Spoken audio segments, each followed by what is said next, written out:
मनमोहन सिंह जी के लिए कहा, जो अब दिवंगत है, ठीक है कोई बात नहीं, क्योंकि ये इनका कल्चर है। लेकिन मैं एक बात कह देना चाहता हूं, जिन्ना की मजार पे कौन गया था? कौन गया था जिन्ना की मजार पे? अपनी शपथ में देश का ऐसा कौन प्रधानमंत्री था जिन्होंने नवाज शरीफ को बुलाया, पाकिस्तान के प्रधानमंत्री को अपनी शपथ में बुलाया था? तीसरा, बिना बुलाए उनकी पोती की शादी में कौन गया था? कौन गया था वहां बिरयानी खाने? तीसरा। और चौथा, जो सबसे बड़ा दाग है वो ये है कि जब कांधार में विमान हाईजैक हुआ तो इस देश में इन आतंकवादियों को छुड़ा के कौन लेके गया था? और उन्हीं आतंकवादियों ने जो गोलियां चलवाई हैं, ये बताइए ये क्या सेटिंग थी? तो कौन मिला हुआ है पाकिस्तान से, आप बताइए। जी बिल्कुल। और क्यों बिजनेस चल रहे हैं वहां? क्यों वहां गूगल पे ऑन रिकॉर्ड है? क्यों वहां बिजली तक देने की बात है? खूब आया हुआ है। अब इन्होंने नॉर्म चेंज करे हैं। अभी आरोप है कि जो बॉर्डर है, जो राजस्थान का बॉर्डर है, और सोलर पैनल के उसमें इन्होंने जो इनके चंद खास जो पूंजीपति हैं, हम दो हमारे दो वाले, उनके लिए पूरी बॉर्डर का कानून ही चेंज कर दिया। तो आप ये देखिए। और मैं एक और बात कह देना चाहता हूं, हमारे भाजपा के साथी हैं, ठीक है अपने पार्टी के पॉइंट रखते हैं, लेकिन मैंने याद दिला देना चाहता हूं, जब देश आजाद हुआ तो एक ओलपिन की फैक्ट्री नहीं थी, खड़ंजा नहीं था गांव में, चक्रोट थी, अस्पताल नहीं थे, जच्चा बच्चा की मौतें हो जाती थी। हमारे खुद पिता उस दौर में जब पैदा हुए तो वो घरों में पैदा हुए थे, माओ की मौत हो जाती थी, बच्चे की मौत हो जाती थी। गांव में सरकारी अस्पताल पहुंचाने का काम करा, जच्चा बच्चा दर में हमने सुधार कर दिया। धन्ना सेठ का बच्चा के साथ गरीब और किसान मजदूर का बच्चा साथ में बैठ के पढ़ने लगा, हमने गांव में प्राइमरी स्कूल पहुंचा दिया और विश्वविद्यालय तक का निर्माण करा, इंटर कॉलेज, डिग्री कॉलेज का सबका निर्माण करा, जहां आज भी 2000 से 3000 रुपए सालाना फीस है। मेडिकल कॉलेज का निर्माण करा मेरठ में, जहां 10,000 रुपए की एमबीबीएस है, और यही प्राइवेट मेडिकल कॉलेज है जहां 1 करोड़ रुपए का पैकेज है। ये तो कांग्रेस ने दिया।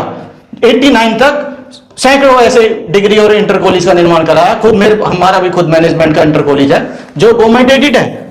आपने कितने करा? आप पूरा उसे पूंजीपति के तौर पर लेके चले गए। और आप करते हैं उज्ज्वला योजना की बात। जब इस सरकार ने बजट ही कम कर दिया तो आप सिलेंडर कहां से देंगे?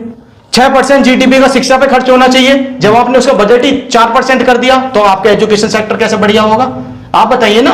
आपने डिफेंस सेक्टर की बात है, जब उसमें खर्चा होना चाहिए 10 से 12%, आप वहां 2.5% कर रहे हैं, तो आप बताइए हम लड़ेंगे कहां? किससे लड़ेंगे?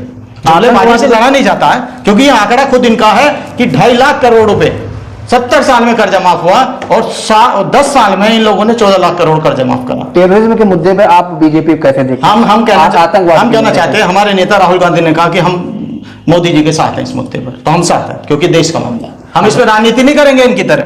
हम चाहते हैं एक सर के बदले में 10 सिर आए। दूसरा, ये कहा जाता है कि धारा 370 हटने के बाद कश्मीर में चीजें सामान्य हो गई हैं और आतंकवाद की कमर आप लोगों ने तोड़ दी है। लेकिन पहलगाम का हमला हो, पुलवामा का हमला हो, और इसके पहले भी आतंकी हमले हुए हैं, उन पे सवाल तो निश्चित तौर पर उठ रहे हैं। आप क्या कहेंगे इस पे?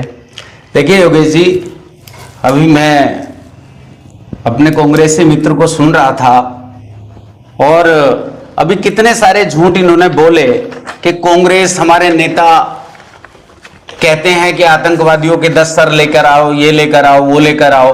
अभी आज मैं एक ट्वीट दिखाना चाहता हूं जो कांग्रेस के ट्विटर हैंडल से हुआ है। इस कांग्रेस की मानसिकता को दिखाना चाहता हूं, यदि जूम करके दिखाई दे तो ये ट्विटर हैंडल से ये ट्वीट हुआ है कि जिम्मेदारी के समय गायब, और नरेंद्र मोदी जी का सर गायब इन्होंने कर रखा है इस ट्वीट में। मैं इनकी मानसिकता ये दर्शाना चाहता हूं कि जिस प्रकार आतंकवादी नारा लगाते हैं कि सर तन से जुदा, उसी प्रकार कांग्रेस ने आज सर तन से जुदा करके वो बाकायदा दिखाया गया है। इनके नेता मीडिया के सामने कह रहे हैं कि पाकिस्तान पर हमला करो, लेकिन इनकी असली सोच जो है, अब या तो इनका ट्विटर हैंडल कोई और चला रहा है, या तो इस बात की जानकारी राहुल गांधी जी को करनी चाहिए आपको, और या ये सर तन से जुदा। उधर तो पाकिस्तान का विदेश सचिव जो वहां पर बैठा है, उच्चायुक्त